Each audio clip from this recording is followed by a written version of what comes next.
Hallo almal, welkom by ons volgende episode van Koffietyd. Aan jou gebring deur Overberg Agri, jou landbousakevernoot van keuse. Ons kykers is vandag in vir 'n groot bederf, want een van Overberg Agri se entoesiastiese besproeiingskundiges, Tiaan Lourens, neem ons op 'n uitstappie na een van die streek se mees gesogte toeriste aantreklikhede, Creation Wines. Met talle ander toekennings onder die belt, is Creation Wines ook onlangs in die top 10 wêreldwyd en nommer 1 in Afrika geplaas tydens die wêreld se beste wingerde toekennings vir 2021.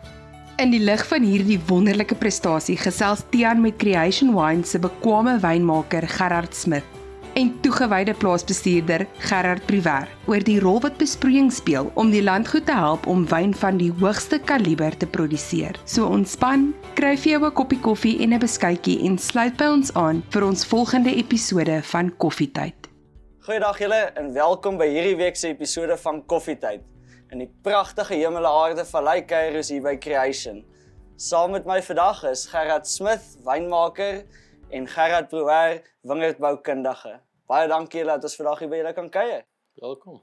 So ja, Gerard, baie dankie weer eens dat ons hier kan wees. Ek wil net vir jou 'n bietjie vra oor julle prinsip van boerdery en hoe julle die wingerd behartig, veral die dekgewasse wat julle in die winter vestig. Hoe is julle benadering rondom die bestuur daarvan? Soos jy in die blok sien, ons byt glad nie vir onkruid nie. So ons boer nie organies nie, maar ons wil so vriendelik as moontlik boer. Veral om die grond te bewaar vir die geslagte hierna. So die dekgewas wat ons saai, daar's 'n paar funksies, maar die groot funksie is vir onkruid teen onkruid, so dit onderdruk die onkruid so 'n bietjie. En die tweede ding is om organiese materiaal in die grond te sit en dan ook saam met die wortels in die grond so 'n bietjie die water meer vashou in die grond.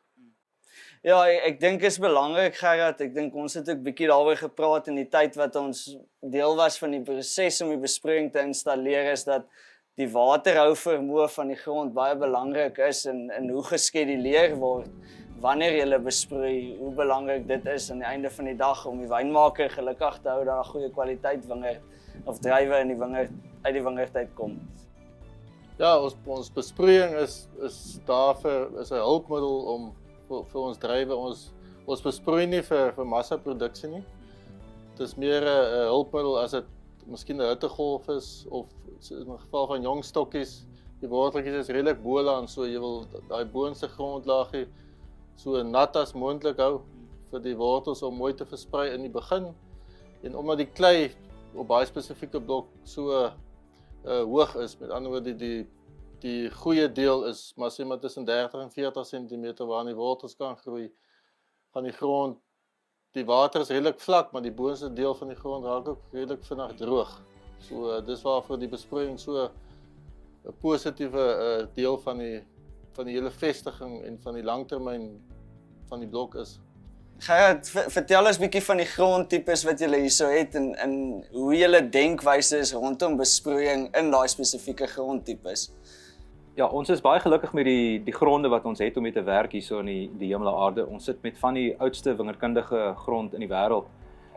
Ons het 'n pragtige ou Bokkeveld skalie wat mooi verweer is, en dan hier in die Hemelaarde Ridge in die bokant van die vallei waar ons gebaseer is, het ons ook gewoonlik so 30 tot 35% kleikomponent in die boogrond. Dis natuurlik baie belangrik vir die waterhou vermoë van die wingerd.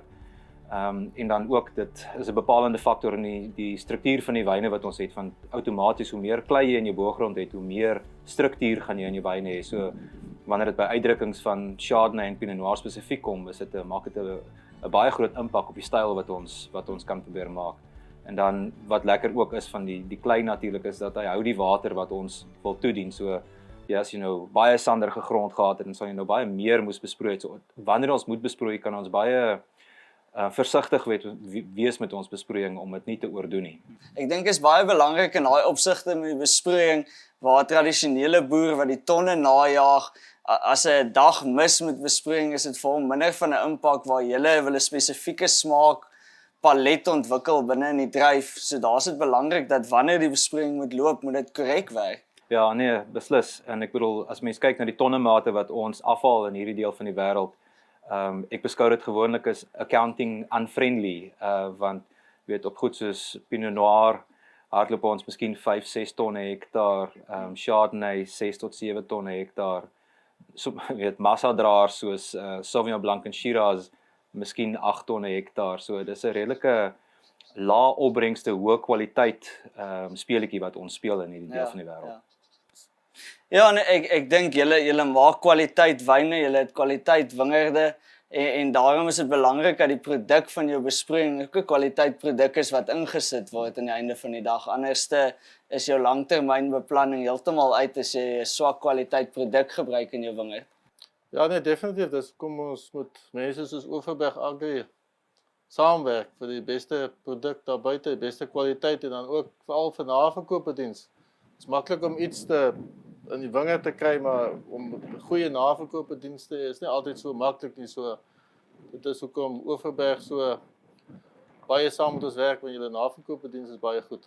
So ja, Gerard, beide van julle baie geluk ook met daai toekenning van die top wynbestemming in Afrika en ook in die top 10 in die wêreld. Ek dink is 'n besonderse prestasie. Gerard, uit die wingerd se kant uit, hoe belangrik is julle personeel ten opsigte van die bestuur van die besproeiing en die bestuur van die wingerde? Ag, eerstens dankie vir die gelukwens. Ons is baie trots daarop. Ag, ons kan basies nie sonder die werkers nie. So en ek weet of Gerard wynmaker gaan saamstem, maar die wyn word tog maar in die wingerd gemaak, so Hy sê daarom immers al voorheen gesê dat dit is maak die wyn in die wingerd en moet dit net nie opneek in die kelder nie. So ja, dis die waarheid. Dis weer in ons kan moet ons hom nie buite opneek nie. Nee, ja, meer op 'n ernstige noot, ons kan nie sonder die werkers. Ons is trots op wat hulle vir ons doen en hulle bereidwilligheid om altyd 'n ekstra myl te stap saam met ons. En dit is lekker om te weet jou mense is lojaal en hulle is altyd bereid om op 'n Saterdag en op 'n Sondag te kom as ons moet. En ek dink hulle is net so trots op ons, op die toekenning. Dit is vir hulle net so lekker om te kan sê hulle werk by Creation.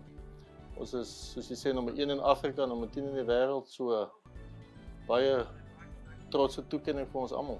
Dankie aan die span van Creation Wines wat hierdie week se episode vir ons aangebied het.